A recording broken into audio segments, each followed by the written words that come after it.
Alright, what's going on, everybody? It's your boy Keen, and welcome to today's blog. The BBVA Compass Bowl will be played today at 1 o'clock between 6-6 Pitt against 6-6 Ole Miss. This is the second bowl game in which both teams consist of 6-6 records. I'm gonna start things off with Ole Miss. They have a new head coach this season in Hugh Freeze, and he engineered a great performance for his team this season, leading this team to a 6-6 record compared to last season when they were 2-10.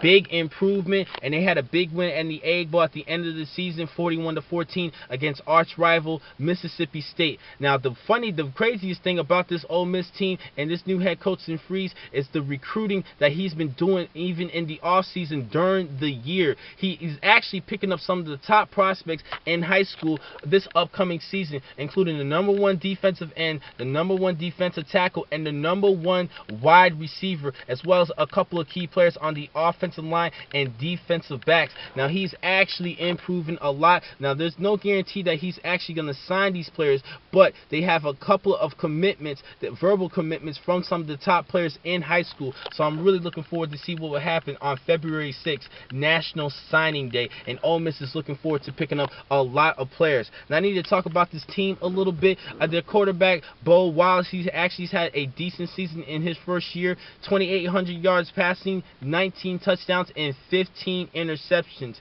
Now, on the defensive side, they actually give up 28.5 points per game, but there's two players in particular that I believe that they could become rising stars for the Ole Miss Rebels defense. Starting with the defensive line and sophomore C.J. Johnson, 6.5 sacks this season and 50 tackles this year. I think this sophomore has a little bit of upbring for the next couple of years in college football. They also have a good linebacker and freshman Denzel Kandichi. He's actually had 78 tackles, 3 sacks, and 3 interceptions to help lead this defense as a true freshman. He's a great player, and I'm really looking forward to see what he will do in the upcoming years in his college football career. Now, I'm going to head over to Pittsburgh. Now, this is going to be their third consecutive Compass Bowl matchup, and in the past 2 games, they actually had to play with an interim head coach in this matchup, but not this year because Paul Christ, he's actually staying with the team, leading this team to a 6-6 record. Then this team's been pretty inconsistent. They'll lose 2 games, win 2 games, lose 2 games, win 2 games. That was pretty much this season.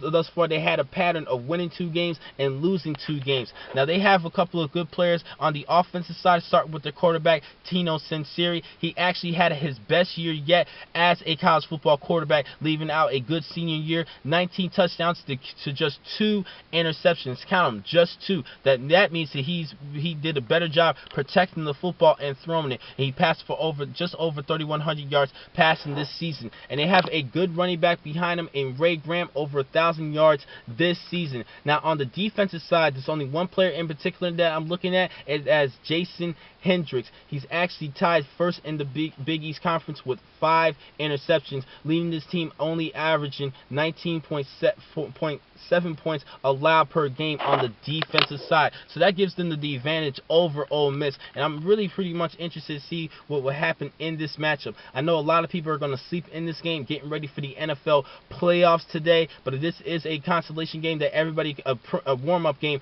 for the NFL playoffs for everybody to watch. Now, for this game, I'm actually go with Pittsburgh because the defense is just a little bit more crisp, and Ole Miss is still trying to rebuild overall as a team, even though they had an improvement year, but they were pretty inconsistent. They won the first couple of games, and then they had a losing stretch, and then they finally won, making it bowl eligible, winning in the A Bowl against Mississippi State. I think that Pittsburgh has a little bit of an advantage of them on the defensive side as well as offensively. I think they have a better, more protective quarterback and Tino Sinceri and running back Ray Graham than what Ole Miss has right now. But this is a rebuilding year. They are improving, and I am going to see how Hugh Freeze builds up this program and to become a SEC powerhouse, hopefully. But I'm still going to go with the Pittsburgh Panthers over the Ole Miss Rebels in this year's Compass Bowl. Now, the next time to catch you guys is tomorrow to give you another preview. We have 2 more College Bowl previews to talk about, and I'll catch you guys tomorrow. Thank you for watching this vlog. I'm your man, Keen McCall.